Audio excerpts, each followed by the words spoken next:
Well, Will, your arms were measured longer today than at the combine, and that's obviously been a discussion around you this whole pre-draft process. Can you explain how, how they were measured longer here today? Well, there was a lot of people at the combine who had messed up measurements. That's why I really, you don't really see too much about it other than media people because nobody really bought into it, and quite frankly, nobody really cares. But yeah, I knew my arms were 33 inches. Everybody kind of had on every height, weight, wingspan, arm length. Everybody was kind of deducted at the combine, and that's why I measured in again today, even though I didn't do anything because I knew that that's not right. What do you make of that whole discussion around you? And do you feel like it shouldn't matter for your game? Just sort of what do you make of that element of this discourse around you as a prospect? For 2 years, nobody had any measurements on me, and nobody said anything about my play. So now all of a sudden, an arm length decides if I'm a good player or not. I think it's BS. But any decision makers in the NFL, they don't really care. It's all people who don't coach, and they don't coach for a reason.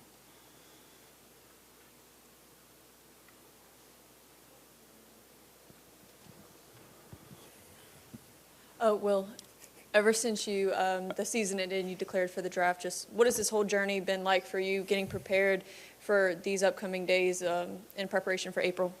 Yeah, it's been long, but it's exciting. I'm super thankful and blessed to be in this position and have this great program behind me. Obviously, I'm going to miss LSU, but all the things that it did for me, and I could have never asked for anything more from this place. But I'm just super excited for the next step, and I'm ready for it to happen. I'm sick of waiting. Well, a bunch of guys have signed some big contracts from LSU recently. What do you think it is about this program that prepares you guys to not only succeed in the NFL, but succeed so much to get those massive deals? Yeah, I think it's, the players, that the tape does all the talking for everybody that comes here. They recruit the best players in the country year in and year out, and they're going to show up here ready to work. And then it also helps that, you have this world-class facility with everything at your fingertips that you could ever need to put yourself in the best position possible to go be your best version on Saturday nights. And, that's going to translate to Sundays too. So, congratulations to those guys.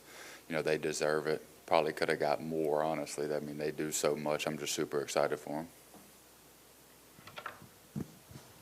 Will, what did you see from Deli and Miles today with what they did? Just what kind of players are teams going to get from them?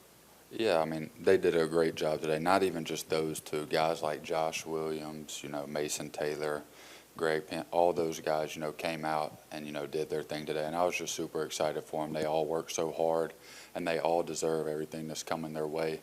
And I'm just super excited for them and their families for, this next journey. And, they're going to be exactly where they need to be for sure. Well, you talked about at the combine that, if you had to play guard compared to tackle, you would do it just as long as you would get on the field. But how determined are you to make sure teams know that you can start and play in the NFL as a tackle? Yeah, like I said, I'm going to play wherever the coach tells me to. But I've talked to quite a few people, and only 2 teams that I've talked to out of everybody see me as a guard, and that's because they already have tackles. So other than that, everybody knows what position I play, and everybody knows my mindset on that I'm willing to do whatever it takes to help the team win and, get on the field as early as possible, but everybody knows that I can play tackle. We're good.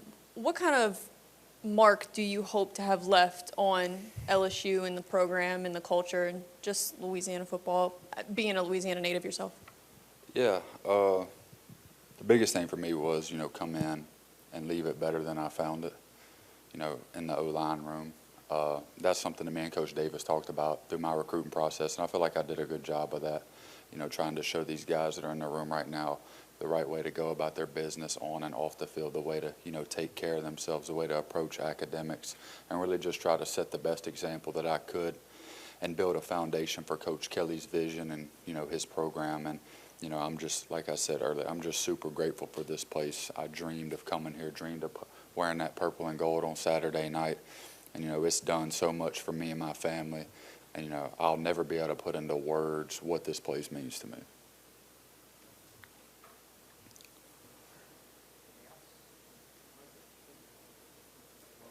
Yes, sir. Just curious, I mean, what have you specifically sort of been up to since you started your training? I guess that was in Dallas that you went to, right? Sort of take us over the past few months, what you've been doing to get ready for the draft. Yes. When I went to Dallas, it was like December 15th. You know, all that is combine prep, getting ready for that type of stuff. But after the combine, I moved back here. Kind of been transitioning back to football shape, get out of the underwear Olympics mindset, and, you know, get back to playing ball. That's what I'm ready for. I'm ready to just get back to all the good stuff. So really just working out, staying in shape, you know, being around my teammates and stuff like that, just helping them get ready for this as any way I can, and that's about it. Naps.